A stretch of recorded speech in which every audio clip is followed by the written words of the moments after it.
আমি আজকে স্মরণ করছি শহীদ রাষ্ট্রপতি জিয়া রহমানকে, যিনি দেশের স্বাধীনতার ঘোষণা দিয়েছিলেন, যুদ্ধ করে দেশ স্বাধীন করেছিলেন, এই দেশে গণতন্ত্র দিয়েছিলেন। আমি স্মরণ করছি দেশনেত্রী বেগম খালেদা জিয়াকে, যিনি এই দেশে পার্লামেন্টারি গণতন্ত্র উপহার দিয়েছিলেন।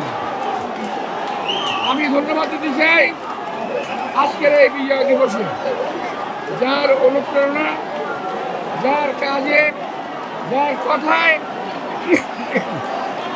যার সাংগঠনিক দক্ষতায় আজকে এই ধরনের একটা বিজয় উৎসব আমরা পালন করতে সক্ষম হচ্ছি, সেই আমাদের একটি চেয়ারম্যান তারেক রহমান সাহেবকে আমি স্মরণ করছি। আমি তাকে ধন্যবাদ জানাচ্ছি, মোবারকবাদ জানাচ্ছি। সেই সঙ্গে আমার এই জায়গায় আজকে আমাদের দলীয় মহাসচিব মির্জা ফখরুল ইসলাম আলমগীরের কথা বলার কথা ছিল, উনি আজকে নাই।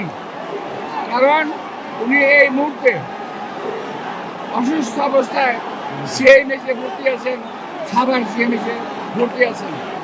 আমরা তার আরোগ্য কামনা করছি, যত সম্ভব শীঘ্রই উনি আমাদের মাঝে সুস্থ হয়ে ফেরত আনবেন। আমি এত বছর আমার রাজনৈতিক জীবনের শুরু থেকে এই যাবৎকাল সেই আমাদের বিজয় স্তম্ভ সাভারে গেছি, এই মাজারে এসেছি বহুবার, কিন্তু আজকের মতো এইরকম জনগণের ঢল আমার জীবনে আমি কখনো দেখিনি।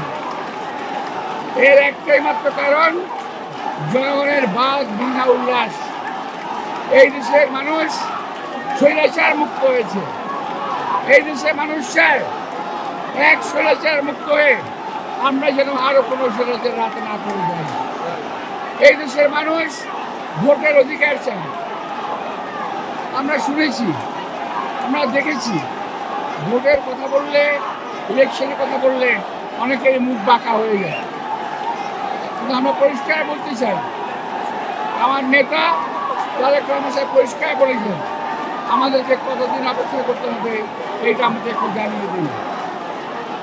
আমরা অপেক্ষা করতে রাজি আছি, সংস্কার হবে, অপেক্ষা করব, রাজি আছি, কিন্তু যুগ যুগ ধরে এইভাবে চলতে পারবো না।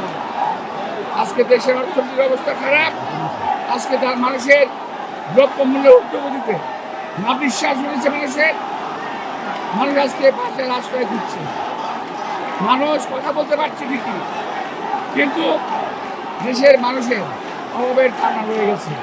যতক্ষণ পর্যন্ত নির্বাচিত সরকার না আসবে ততদিন পর্যন্ত এই সমস্যার কোনো সমাধান হবে না। তাই আমরা চাই এই সরকার এক রোডম্যাপ ঘোষণা করুক। একজন উপদেষ্টা কয়েকদিন আগে বলেছেন,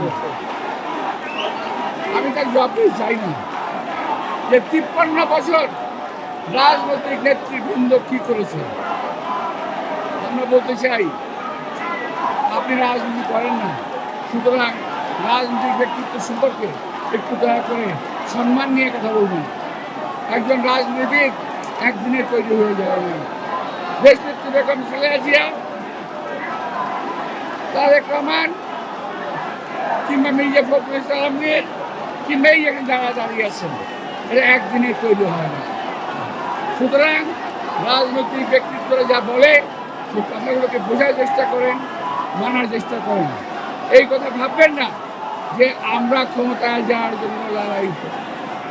ক্ষমতা আমরা কখনোই বলি নাই, আগে বলি না, কখনো বলবো না। আমরা চাই জনগণের ভোটের অধিকার, আমরা চাই গণতন্ত্র।